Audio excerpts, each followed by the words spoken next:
Hello बच्चों, let's see this question. The question says this question has statement 1 and statement 2 of the four choices given after the statements.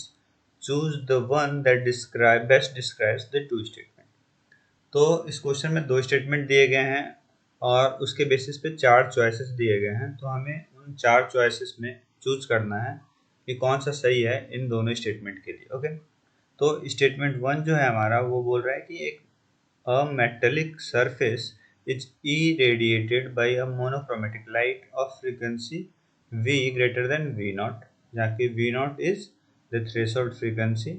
The maximum kinetic energy and the stopping potential are Kmax and Kmax and V naught respectively. If the frequency incident on the surface is doubled, both the Kmax and V naught are also doubled.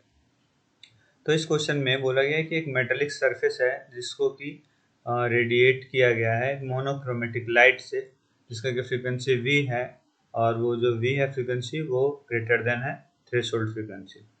तो जो maximum kinetic energy है और stopping potential है वो है के max और we not. Okay, तो जब फ्रीक्वेंसी इंसिडेंट जो है वो डबल्ड हो जाएगा तो के मैक्स और वी नॉट जो है वो भी डबल हो जाएगा। स्टेटमेंट ए बोल रहे हैं। ओके, स्टेटमेंट टू है कि द काइनेटिक एनर्जी जो होता है और जो स्टॉपिंग पोटेंशियल होता है फोटो इलेक्ट्रॉन्स का वो क्या होता है, लीनियरली डिपेंडेंट होता है on the frequency of incident light. Okay, तो हम देखते हैं इस बेसिस पे कि कौन सा ऑप्शन सही है। ओके, पहले हम देखते हैं की कंसेप्ट इस क्वेश्चन के बिहाइंड क्या है। सो की कॉन्सेप्ट बिहाइंड दिस क्वेश्चन, की कॉन्सेप्ट ये है कि हमारा जो काइनेटिक एनर्जी होता है, kinetic energy emitted of the photo electrons वो होता है हमारा H nu minus phi naught के बराबर। ओके, फाई नॉट जो कि है हमारा वर्क फंक्शन और ये कांस्टेंट है एक पार्टिकुलर सरफेस के लिए। ओके, तो इसको हम बोलते हैं फोटो इलेक्ट्रिक आइंस्टाइन इक्वेशन। तो हमारा की कंसेप्ट यहाँ पे यही है। इसी से हमें आता है इससे कि E V not equals to होता है H V H nu minus phi naught. बोलते हैं कि वी नॉट जो कि हमारा स्टॉपिंग पोटेंशियल है ये आता है H nu by E minus phi not by.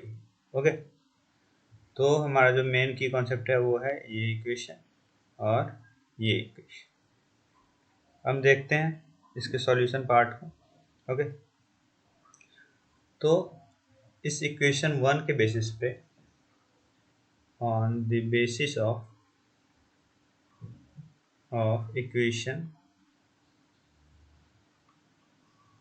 1 and 2, तो इक्वेशन 1 और 2 के बेसिस पे हम क्या देख सकते हैं कि जो काइनेटिक एनर्जी है वो लीनियरली डिपेंडेंट है। ओके, लीनियरली डिपेंडेंट है किसके, तो जो फ्रीक्वेंसी ऑफ इंसिडेंट लाइट जो कि ये है हमारा फ्रीक्वेंसी ऑफ इंसिडेंट लाइट, वैसे ही जो हमारा स्टॉपिंग पोटेंशियल है वो भी लीनियरली डिपेंडेंट है ऑन ये जो फ्रीक्वेंसी ऑफ इंसिडेंट लाइट है, क्योंकि यहाँ पे जो फाई नॉट है, फाई नॉट बाई है, ये एक कांस्टेंट है और ये एच बाई और एच भी कांस्टेंट है, तो लीनियरली डिपेंडेंट है।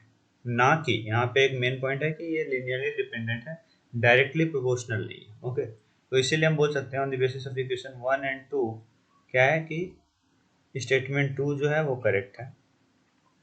स्टेटमेंट 2 जो है हमारा इज ट्रू। ओके, और दूसरा है कि स्टेटमेंट अगर हम देखें 1 को, तो अगर हम यहाँ पे न्यू जो कि हमारा फ्रीक्वेंसी है इसको हम डबल कर देते हैं, हम देखते हैं अगले इक्वेशन में, तो हमारा हो जाएगा kinetic energy equals to H into इसको 2 न्यू कर दें, ओके, माइनस फाई नॉट हो जाएगा। तो क्या हमारा काइनेटिक एनर्जी डैश इसको बोलेंगे, तो काइनेटिक एनर्जी डैश भी हमारा डबल हो रहा है यहाँ पे नहीं, क्योंकि उसके लिए ये भी डबल होना पड़ेगा। ओके, तो ये डायरेक्टली प्रोपोर्शनल नहीं है, लीनियरली डिपेंडेंट है, तो काइनेटिक एनर्जी हमारे यहाँ पे डबल नहीं होगा। वैसे ही अगर हम देखें वी नॉट के लिए, तो वी नॉट इक्वल्स टू हमारा H nu by E minus phi not by e. तो हमारा वी नॉट डैश क्या हो जाएगा, अगर हमारा फ्रीक्वेंसी डबल हो रहा है तो two nu by E minus phi not by E. Okay, तो वी नॉट भी यहाँ पे डबल नहीं हो रहा है, वो डबल होता है जब ये फाई नॉट भी डबल होता है। तो हम देख सकते हैं on the basis of equation 3 and 4। Okay, on the basis of equation 3 and 4 हम क्या बोल सकते हैं, वी कैन से दैट, बोल सकते हैं स्टेटमेंट वन जो है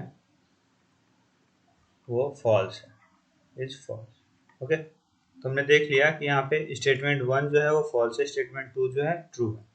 therefore we can say that in this question statement D, that is statement 1 is false and statement 2 is true, is correct. Okay, option D is the correct answer. Hope you have understood it well. Best of luck. Thank you.